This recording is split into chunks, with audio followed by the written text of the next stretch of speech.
In the bustling city of Chicago, where skyscrapers pierced the sky and streets buzzed with life, a courtroom drama unfolded that would leave an indelible mark on everyone who witnessed it. At the heart of this story was Marcus Johnson, a black lawyer known for his sharp mind and unwavering commitment to justice. On the other side stood Officer Daniel Grayson, a veteran police officer accused of using excessive force during an arrest that had shaken the community. What started as a routine trial soon spiraled into something far more intense and shocking than anyone could have imagined. It all began on a cold November evening in one of Chicago's quieter neighborhoods. The air carried a chill, and the streets were dimly lit by flickering streetlights. A convenience store owner had called 911 after hearing loud noises outside his shop. When he stepped out to investigate, he saw a teenager smashing the storefront windows with a baseball bat. Within minutes, police sirens wailed through the night, and Officer Daniel Grayson arrived at the scene. Grayson was no stranger to high-pressure situations. With over 2 decades on the force, he prided himself on being tough and decisive. But what happened next would spark outrage across the city and become the subject of heated debates. Witnesses reported seeing 19-year-old Jamal Carter standing near the broken glass, hands raised in surrender. Instead of calmly assessing the situation or issuing verbal commands, Grayson immediately drew his gun. He shouted threats, pushed Jamal to the ground, and handcuffed him with such force that the young man cried out in pain. Unbeknownst to Grayson, a bystander captured the entire incident on their phone.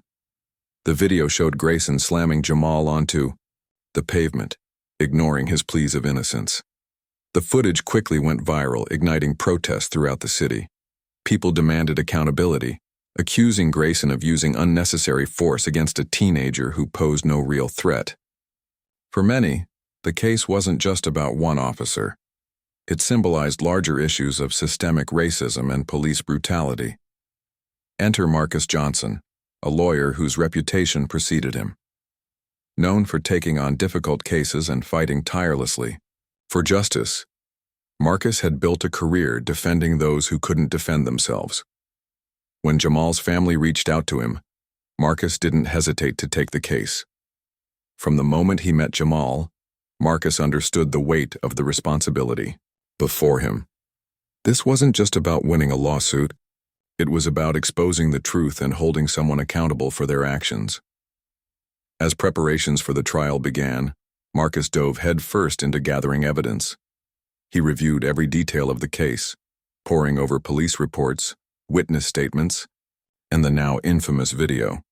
What struck him most was how inconsistent Grayson's account of events was. In his initial report, Grayson claimed Jamal had resisted arrest and attempted to flee. However, the video told a different story. It showed Jamal standing still, hands raised, clearly trying to comply with the officer's orders. Marcus also discovered troubling patterns in Grayson's past. Through painstaking research, he uncovered internal documents revealing multiple complaints filed against the officer over the years. These complaints ranged from accusations of racial profiling to allegations of physical abuse. Yet none of them had ever been investigated thoroughly. Each time Grayson walked away unscathed, his record clean. To Marcus, this wasn't just bad luck. It was a glaring example of institutional failure. The stakes were high, not only for Jamal, but for the entire community. If Marcus succeeded in proving Grayson guilty, it could set a precedent for holding law enforcement accountable. But if he failed, it would reinforce the belief that some people were above the law. Determined to make a difference, Marcus worked tirelessly, often burning the midnight oil to prepare his arguments. He knew the road ahead wouldn't be easy, but he refused to back down. Meanwhile, tension simmered between Marcus and Grayson. During pretrial hearings, Grayson glared at Marcus with barely concealed hostility. His attorney tried to paint Marcus as aggressive and overly dramatic, but Marcus remained unfazed. He stayed focused on the facts, knowing that emotions could cloud judgment. Still, there was an undercurrent of animosity that neither man tried to hide. It was clear that this trial wasn't just about legal proceedings. It was personal. As the trial date approached, anticipation grew. News outlets covered every development, turning the case into a national spectacle. Protesters gathered outside the courthouse, holding signs that read, justice for Jamal, and no more police brutality. Inside, the atmosphere was tense. Lawyers whispered strategies, reporters scribbled notes, and jurors exchanged nervous glances. Everyone knew this trial had the potential to change lives, not just for those directly involved, but for society as a whole. For Marcus, the pressure was immense. He carried the hopes of countless people who believed in his ability to deliver justice. But he also carried the burden of knowing that failure could have devastating consequences. As he sat in the courtroom, organizing his notes one last time, he allowed himself a moment of reflection. He thought about Jamal, a young man whose life had been turned upside down because of one officer's actions. He thought about the protesters outside, demanding change. And he thought about his own journey, the challenges he'd faced as a black man navigating a system stacked against him. With a deep breath, Marcus reminded himself why he became a lawyer in the first place. Justice wasn't just a word. It was a promise to fight for those who couldn't fight for themselves. No matter what happened in the courtroom, he vowed to stay true to that promise. Little did he know the days ahead would test his resolve like never before.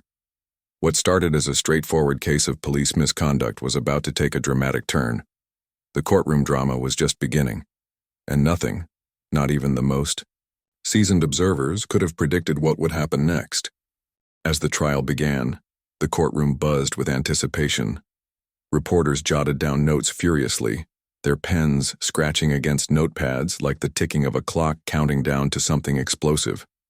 Jurors sat stiffly in their seats, glancing nervously between Marcus Johnson and Officer Daniel Grayson. The tension was thick enough to cut with a knife.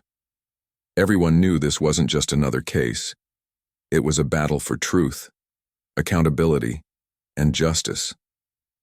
Marcus opened his arguments with precision, laying out the facts like pieces of a puzzle. He started by showing the viral video that had sparked outrage across the city. The footage played on a large screen in the courtroom, capturing every detail of that fateful November night.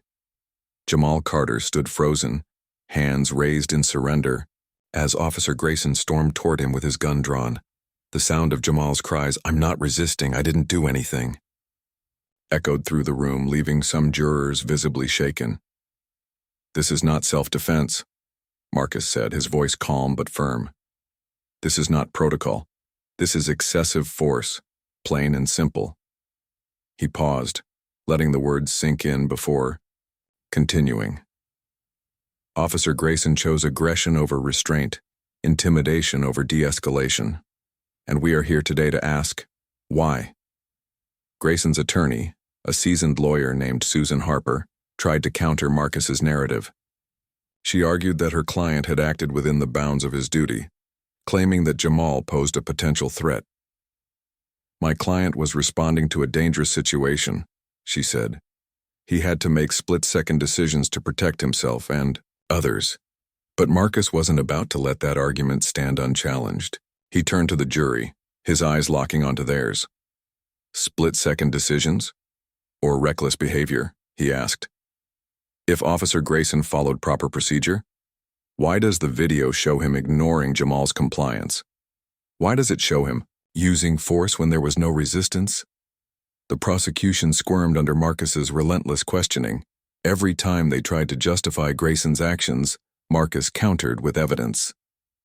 He presented surveillance footage from nearby cameras, which corroborated Jamal's version of events. He called witnesses who testified that Jamal hadn't been violent or aggressive. One witness even described how Grayson seemed angry from the moment he arrived at the scene, suggesting bias rather than professionalism. As the days went by, the trial grew more heated. Marcus dug deeper, exposing cracks in Grayson's testimony.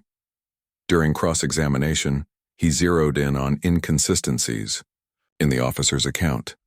For instance, Grayson claimed Jamal had lunged at him, but the video showed no such movement. When Marcus pressed him on this discrepancy, Grayson hesitated, his face reddening with frustration. "Let me get this straight," Marcus said, leaning forward slightly. "You're telling us that Jamal lunged at you, yet the video shows him standing still with his hands up, is that correct?"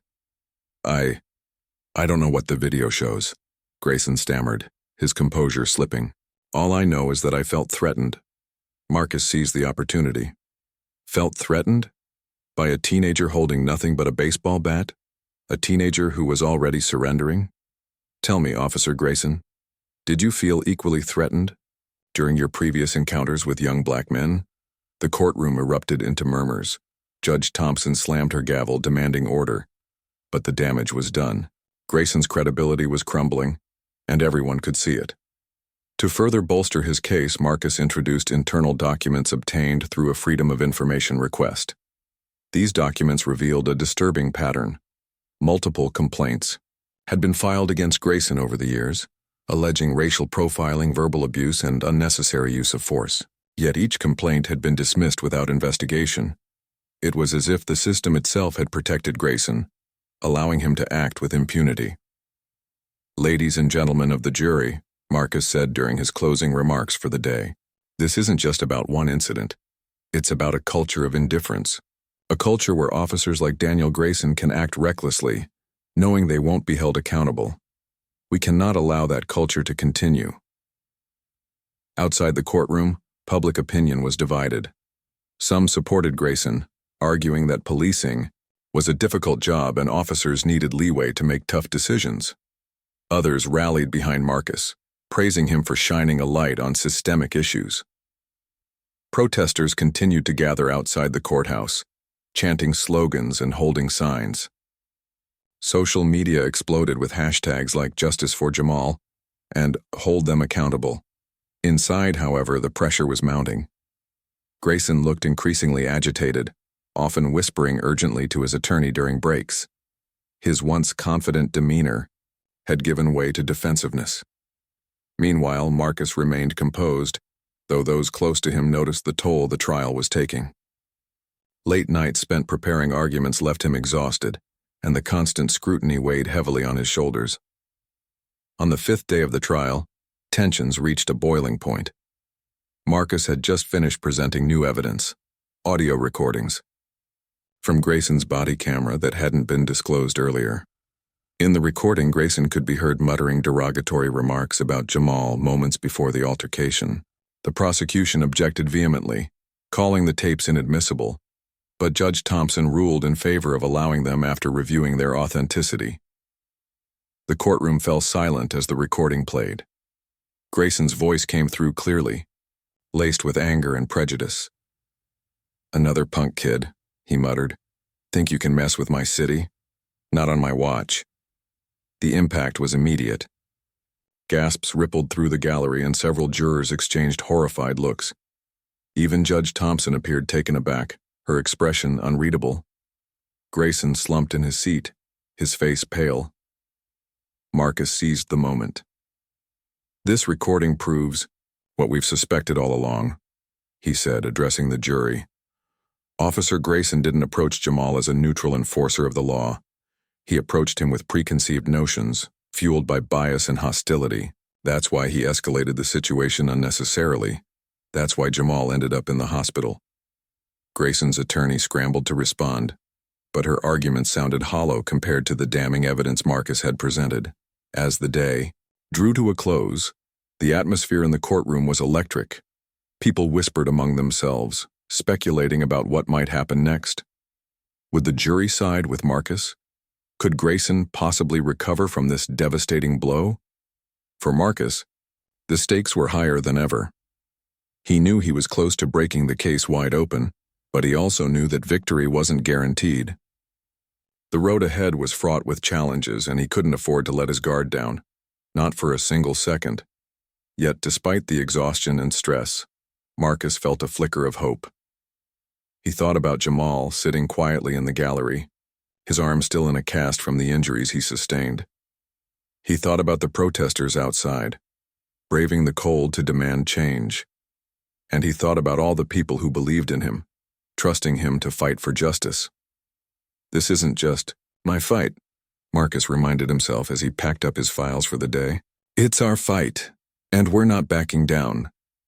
Little did he know, the most shocking moment of the trial was yet to come. What happened next would stun everyone in the room and leave an indelible mark on the struggle for accountability and reform. The sixth day of the trial began like any other, with the courtroom packed to capacity. Reporters jostled for seats, their cameras clicking incessantly as Marcus Johnson and Officer Daniel Grayson took their respective places. The air was thick with anticipation, and whispers filled the room as people speculated about what might unfold next. No one could have predicted the chaos that would erupt and change everything in an instant. Marcus had spent the previous night poring over every detail of the case, meticulously preparing for his final arguments. He knew he had strong evidence against Grayson: the viral video, witness testimonies, internal documents exposing a pattern of misconduct, and now the damning audio recording from Grayson's body camera. But he also knew that proving guilt beyond a reasonable doubt wasn't just about presenting facts. It was about making the jury feel the weight of those facts. As the proceedings resumed, Marcus stood up to address the court. His tone was calm, but deliberate, each word chosen with precision. "Ladies and gentlemen of the jury," he began, "we've heard a lot of excuses over the past few days. We've been told that Officer Grayson acted out of necessity, that he made split-second decisions under pressure. But let's be clear, this isn't about split seconds. This is about choices. Choices rooted in bias, anger, and disregard for human life." Grayson shifted uncomfortably in his seat, his jaw clenched tightly. His attorney, Susan Harper, scribbled notes furiously, her face flushed with frustration. She tried to interrupt Marcus several times, objecting loudly whenever she thought he was overstepping legal boundaries, but Judge Thompson, who had grown increasingly impatient with the defense's tactics, repeatedly overruled her objections. Marcus pressed on, unfazed. He replayed key moments from the viral video, pausing frame by frame to highlight inconsistencies in Grayson's testimony. Then he turned to the audio recording, emphasizing the derogatory remarks Grayson had muttered before confronting Jamal. "This isn't just hearsay or speculation," Marcus said, pointing toward Grayson. "This is direct evidence of intent to intimidate, intent to harm." The courtroom fell silent, the gravity of Marcus's words sinking in. Jurors exchanged uneasy glances, some nodding slightly as if acknowledging the strength of his argument. For Grayson, it was too much to bear. His composure, already fragile, began to crack further. He leaned over to whisper something to his attorney, his voice low but urgent. But Marcus noticed the movement. Something about Grayson's body language set off alarm bells in his mind. Years of experience had taught him to read people, their expressions, their gestures, their tells. And right now, Grayson looked like a man on the verge of losing control.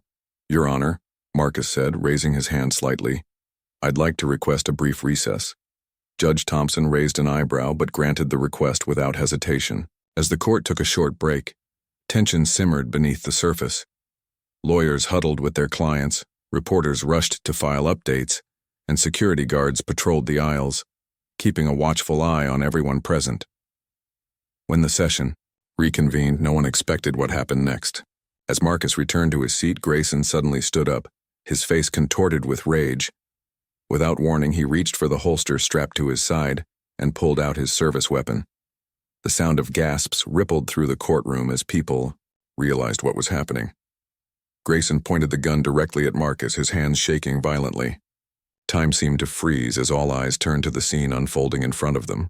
Some spectators screamed and ducked for cover, while others remained frozen in shock. Security guards immediately sprang into action, drawing their own weapons and shouting commands at Grayson to drop his gun. But Marcus didn't flinch. Despite the danger staring him in the face, he stayed perfectly still, his gaze locked onto Grayson's trembling figure. There was no fear in his eyes, only resolve. Slowly, deliberately, he spoke. "What are you going to do, officer?" Marcus asked, his voice steady despite the chaos around him. "Shoot me right here in front of everyone? Would that make your lies disappear?" His words hung heavy in the air, cutting through the panic like a knife. Grayson hesitated, his grip on the gun faltering. For a moment it seemed as though he might pull the trigger. But then, with a guttural roar of frustration, he lowered the weapon. His attorney grabbed his arm, pleading with him to sit down and surrender the gun. Security. Officers swarmed around him, prying the firearm from his grasp and pinning him to the ground. The courtroom erupted into pandemonium. People shouted, cried, and scrambled to get away from the commotion. Judge Thompson banged her gavel repeatedly, demanding order, but her voice was drowned out by the noise. Reporters bolted from their seats, rushing outside to capture images of Grayson being led away in handcuffs. It was a surreal scene, one that none of the witnesses would ever forget.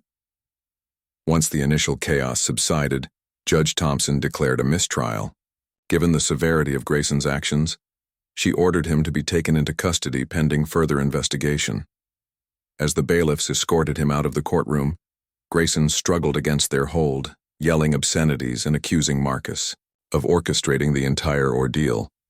His once confident demeanor had completely unraveled, leaving behind only anger and desperation.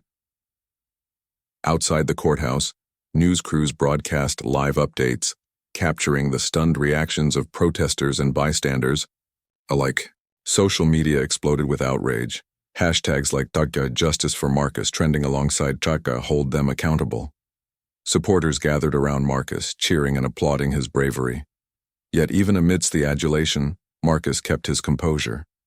He thanked those who had stood by him, but reminded everyone that the fight was far from over. That moment in the courtroom wasn't just about me, Marcus later told reporters during a brief press conference. It was a reflection of the larger struggle we're all facing. When someone in power feels cornered, they often lash out. That's why accountability matters, not just for individuals, but for systems that enable such behavior. Behind the scenes, however, Marcus admitted feeling shaken. Friends and colleagues praised his courage, but privately, he confided that pointing a loaded gun at him had been a chilling reminder of the risks he faced daily. "I've dealt with threats before," he said, "but nothing like this. It forces you to confront your own mortality.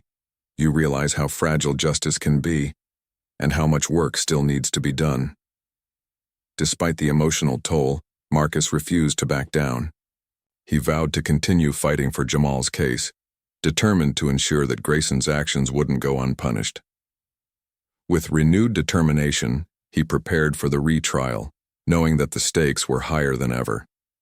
This wasn't just about winning a lawsuit. It was about sending a message that no one, not even law enforcement officers, was above the law. In the days following the incident, national headlines blared with updates. Grayson faced multiple charges, including attempted assault, obstruction of justice, and misconduct. The police department launched an internal probe, vowing to hold accountable those responsible for covering up previous complaints against him. Meanwhile, Marcus became a symbol of resilience and hope for marginalized communities everywhere. For Jamal, the ordeal brought both relief and vindication. Though he still bore physical scars from the night of his arrest, he found solace in knowing that his story had sparked meaningful conversations about race, policing, and accountability. With Marcus by his side, he felt empowered to reclaim his future. As the dust settled, the courtroom drama served as a stark reminder of the complexities of seeking justice in a flawed system. It highlighted the courage required to stand up against injustice, and the importance of staying true to one's convictions no matter the cost. For Marcus Johnson, the battle was far from over, but for everyone watching, it was proof that even in the darkest moments, truth and resilience could prevail.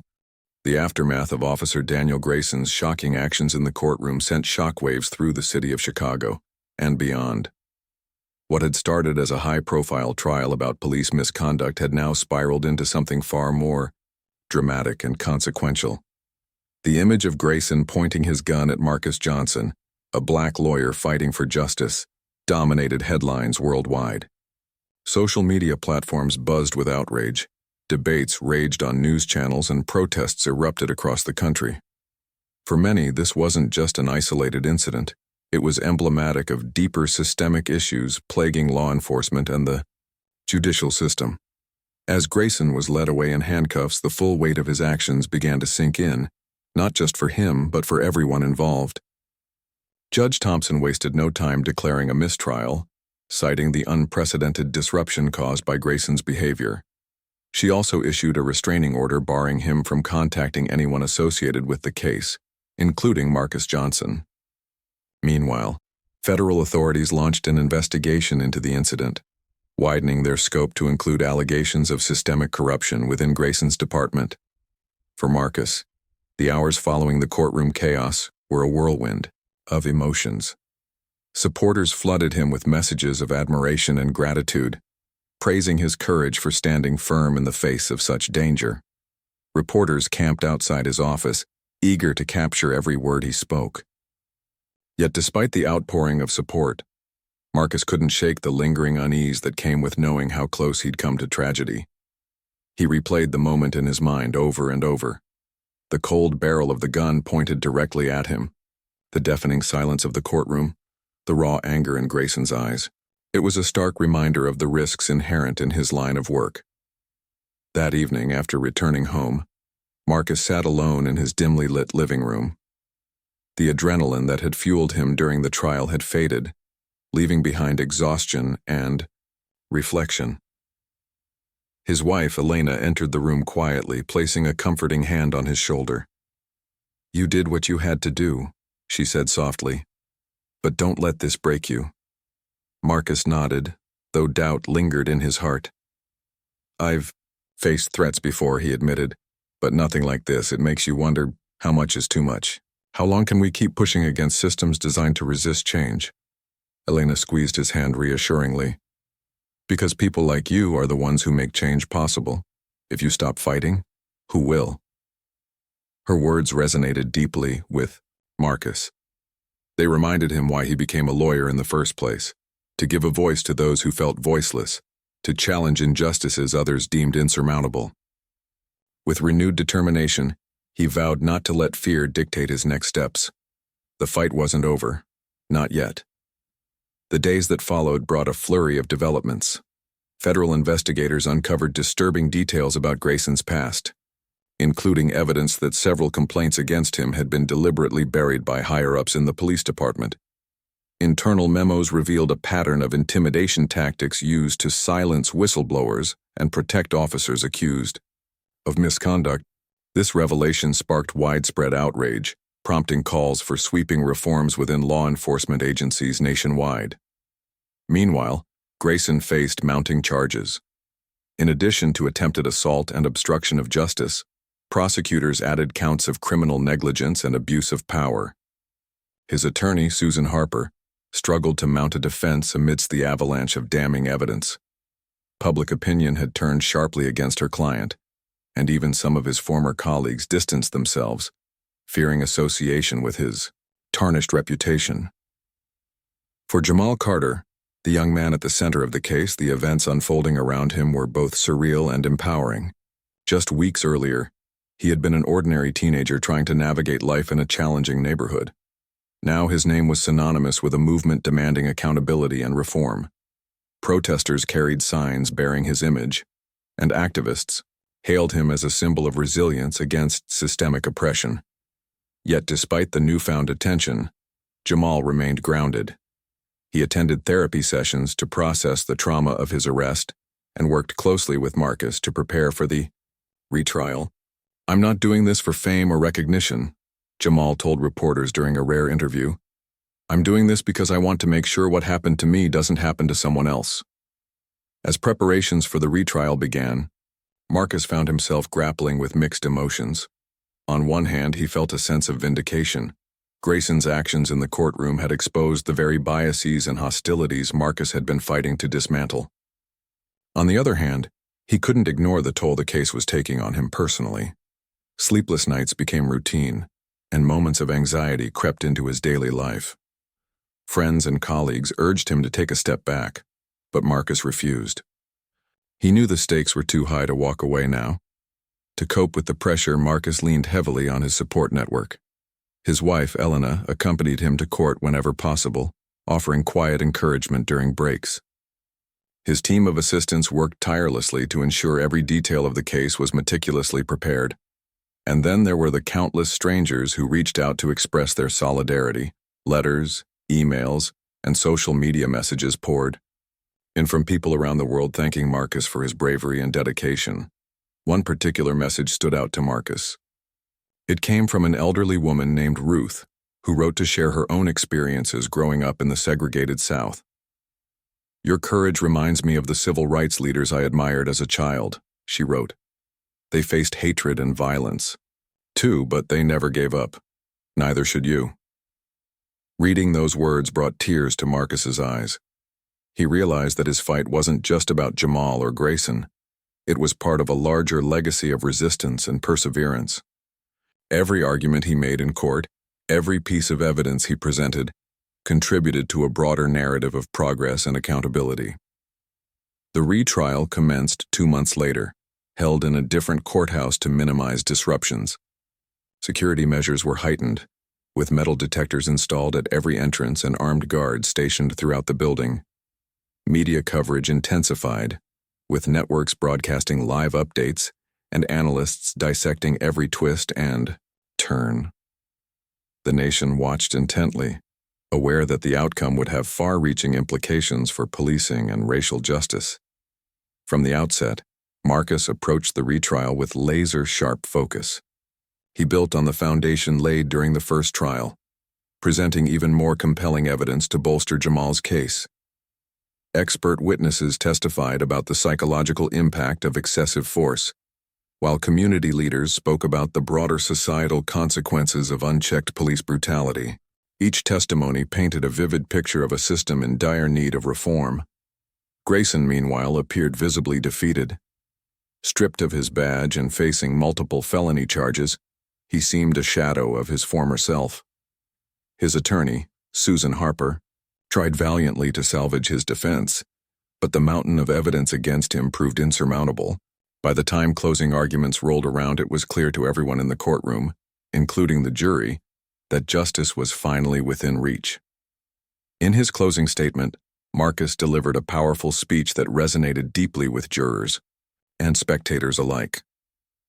"This isn't just about one officer or one incident," he said, his voice steady and impassioned.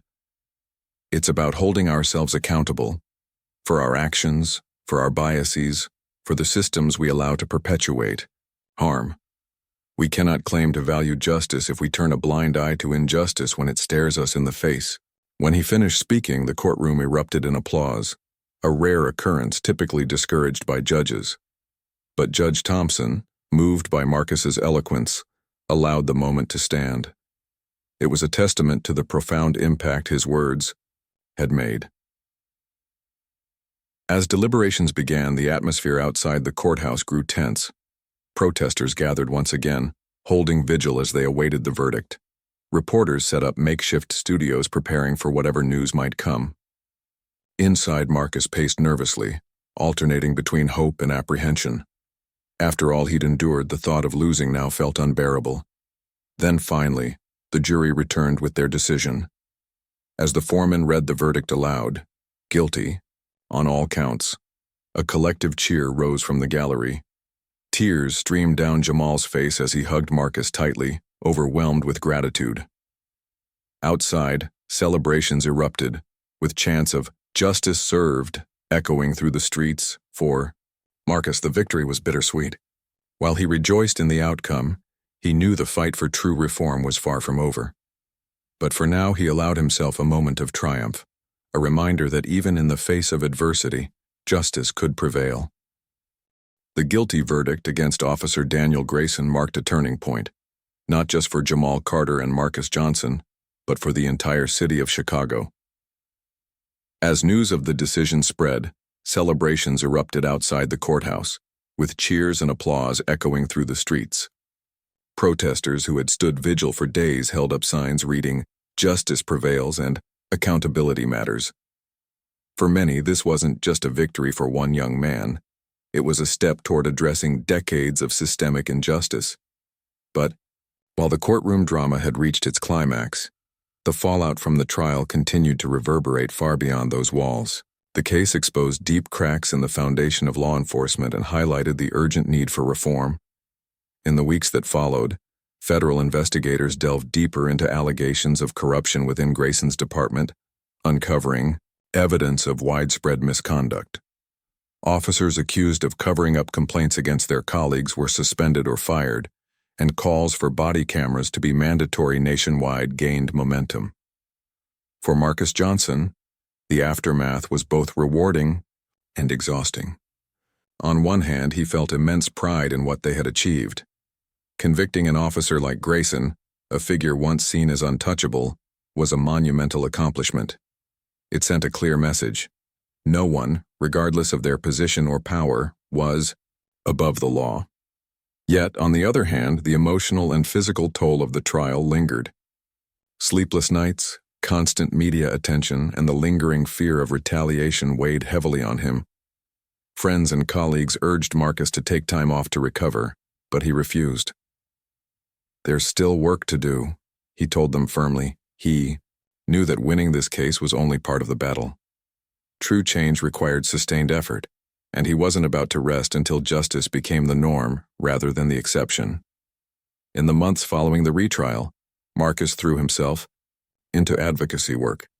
He founded a nonprofit organization called Justice Rising, dedicated to providing legal resources to marginalized communities and pushing for police accountability. Through town halls, workshops, and partnerships with grassroots organizations, Marcus aimed to empower people to stand up against systemic injustices. His mission was simple yet profound: to ensure that stories like Jamal's didn't go unheard and cases like Grayson's didn't slip through the cracks. Jamal, too, found new purpose in the wake of the trial. With Grayson convicted and sentenced to prison, he finally felt free to focus on rebuilding his life. The settlement money awarded by the city allowed him to pursue his dream of becoming a teacher. Inspired by Marcus's dedication, Jamal decided to specialize in mentoring at-risk youth, hoping to guide them away from the cycle of poverty and violence that plagued so many neighborhoods. "I want kids to know they matter," Jamal said during an interview. "That even when things seem hopeless, there's always a way forward." Despite these positive developments, not everyone celebrated the outcome of the trial. Supporters of Grayson argued that the former officer had been made a scapegoat, claiming that his actions were exaggerated by activists seeking to vilify law enforcement. Some police unions pushed back against proposed reforms, warning that increased oversight could hinder officers' ability to perform their duties effectively. These opposing viewpoints sparked heated debates across the country, underscoring the complexity of balancing public safety with individual rights. Amidst the controversy, Grayson's sentencing hearing brought another wave of national attention. Held several weeks after the verdict, the hearing drew packed crowds both inside and outside the courtroom. Victims of police brutality spoke passionately about how similar incidents had impacted their lives, while Grayson's family pleaded for leniency, describing him as a devoted father and husband who had simply made a mistake. When it came time for Marcus to address the court, his words carried the weight of years of struggle. Standing before the judge, he spoke not just as Jamal's attorney, but as a representative of all those who had suffered at the hands of unchecked authority. Officer Grayson's actions weren't isolated. They were symptomatic of a culture that values power over humanity, Marcus said, his voice steady and resolute. "Today isn't just about punishing one man. It's about sending a message that we will no longer tolerate abuse disguised as protection." The judge ultimately sentenced Grayson to 15 years in prison without parole, citing the severity of his crimes and the need for deterrence. As bailiffs escorted him out of the courtroom, Grayson remained silent, his head bowed in defeat. It was a stark contrast to the defiant man who had once pointed a gun at Marcus in front of a stunned audience. While the legal proceedings concluded, the broader conversation about race, policing, and accountability showed no signs of slowing down. The trial had ignited a firestorm of activism, inspiring protests, petitions, and policy changes across the nation. Lawmakers introduced bills aimed at increasing transparency in law enforcement, including measures to make disciplinary records publicly accessible and establish independent oversight boards. Cities began reallocating funds from police departments to community programs focused on education, mental health, and job training. Marcus played a key role in shaping these efforts, testifying before legislative committees and collaborating with civil rights organizations to draft comprehensive reform proposals. His testimony often centered on personal experiences, recounting the challenges he faced as a black lawyer, navigating a system stacked against him. "Every day, I see people fighting uphill battles because the odds are rigged against them," he said during one session. "We have the power to level that playing field, but it starts with acknowledging the problem and committing to real change." His advocacy earned him recognition on a global scale. News outlets hailed him as a modern-day hero, comparing him to legendary figures like Thurgood Marshall and Martin Luther King Jr. Awards poured in, from local honors to prestigious accolades like the National Justice Award. Yet despite the accolades, Marcus remained humble, deflecting praise onto the countless individuals who had supported him along the way. "This isn't about me," he insisted repeatedly. "It's about us, all of us working together to create a better future." Behind closed doors, however, Marcus grappled with moments of doubt and vulnerability. Late at night, when the noise of the world faded away, he sometimes found himself replaying the courtroom standoff in his mind. The memory of Grayson pointing a loaded gun at him haunted him, serving as a chilling reminder of the risks inherent in his line of work. Elena noticed the toll it took on him and encouraged him to seek therapy, reminding him that self-care was essential for sustaining the fight ahead. "It's okay to feel scared," she told him one evening as they sat together on their porch. "You're human. But don't let that fear stop you from doing what you were born to do." Her words resonated deeply with Marcus. They reminded him that courage wasn't the absence of fear, it was the willingness to act despite it. Drawing strength from her support, he resolved to keep moving forward, channeling his emotions into fuel for the ongoing battle for justice. As the year drew to a close, Marcus reflected on everything that had transpired since the trial began. What started as a routine case had evolved into something far greater, a catalyst for change that transcended borders and generations. He thought about Jamal, now thriving in college and determined to make a difference. He thought about the protesters who braved harsh weather to demand accountability. And he thought about all the unseen heroes, teachers, social workers, activists, who worked tirelessly behind the scenes to uplift their communities. Though scars from the trial remained, Marcus viewed them as badges of resilience. Each challenge he faced reinforced his belief in the power of perseverance and unity. He knew the road ahead wouldn't be easy, but he also knew that progress rarely came without struggle. On New Year's Eve, as fireworks lit up the sky over Chicago, Marcus stood on his balcony gazing out at the city below. Beside him, Elena wrapped an arm around his waist, offering silent comfort. Together they watched as the clock struck midnight, ushering in a new chapter filled with promise and possibility. "This is just the beginning," Marcus whispered, more to himself than to anyone else. "We've come so far, but there's still so much left to do." And with that, he stepped back inside, ready to face whatever lay ahead. For Marcus Johnson, the fight for justice was never truly over. But for now, he allowed himself a moment of hope, a reminder that even in the darkest times, light could break through. The final chapter of Marcus Johnson's journey unfolded not with a grand finale, but with quiet moments of reflection and purpose. Months after the trial that had shaken Chicago to its core, life began to settle into a new rhythm. For Jamal Carter, for Officer Daniel Grayson, and for Marcus himself. Yet the ripple effects of what had happened continued to shape lives in ways both profound and unexpected. For Jamal, the road to healing was neither quick nor easy. The physical scars from his encounter with Grayson had faded, but the emotional wounds ran deep. Nightmares plagued him, replaying the image of Grayson slamming him onto the pavement. Therapy sessions became a lifeline, helping him process the trauma and regain control over his life. Slowly, he learned to channel his pain into something positive: education. With the settlement money awarded by the city, Jamal enrolled in college, majoring in education. His dream of becoming a teacher wasn't just about personal fulfillment. It was about giving back to a community that desperately needed guidance and support. He often visited local high schools, speaking to students about resilience and self-worth. You don't have to let anyone define your value, he told them during one such talk. Even when people try to bring you down, you can rise above it. Jamal's transformation inspired those around him, including Marcus.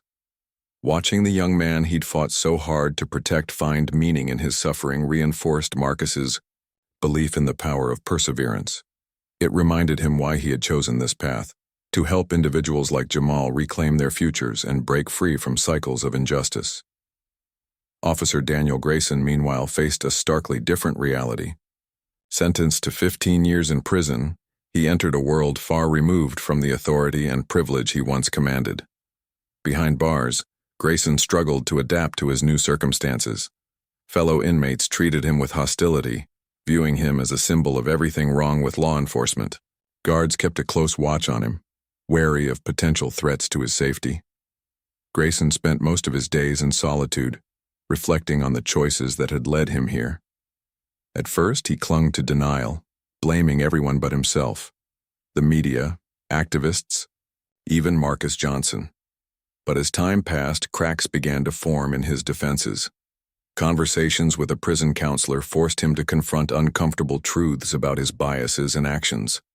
For the first time, he acknowledged the harm he had caused, not only to Jamal but to countless others whose stories would never make headlines. Though redemption seemed distant, Grayson took small steps toward accountability. He wrote letters of apology to victims of police misconduct, though many went unanswered. He participated in workshops aimed at addressing systemic racism within law enforcement, hoping to prevent future officers from repeating his mistakes. Whether these efforts signaled genuine remorse or an attempt to salvage his tarnished legacy remained unclear. What mattered was that he was beginning to face the consequences of his actions, a process long overdue. For Marcus Johnson, the months following the trial were a mix of triumph and exhaustion.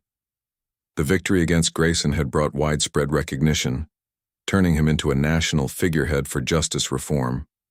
Invitations poured in from universities, conferences, and advocacy groups eager to hear him speak.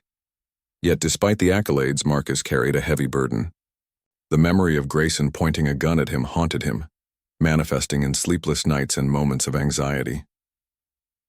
To cope, Marcus leaned on his support network, his wife Elena, his colleagues, and the countless strangers who reached out with words of encouragement. Therapy helped him unpack the trauma of the courtroom standoff, teaching him how to manage fear without letting it dictate his decisions. Gradually, he found solace in the knowledge that his work had made a difference. Each milestone achieved by Justice Rising, the nonprofit he founded, served as proof that progress was possible.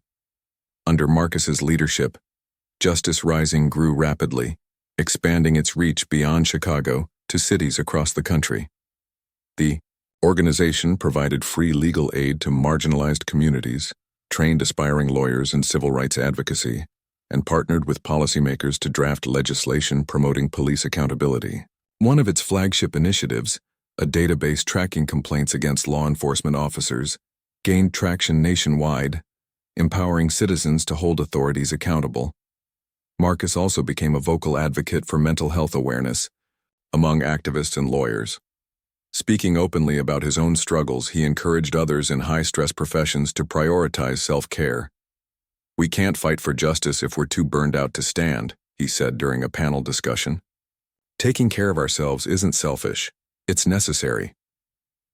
The broader impact of the trial extended far beyond individual lives. Across the nation, conversations about policing and racial justice gained renewed urgency.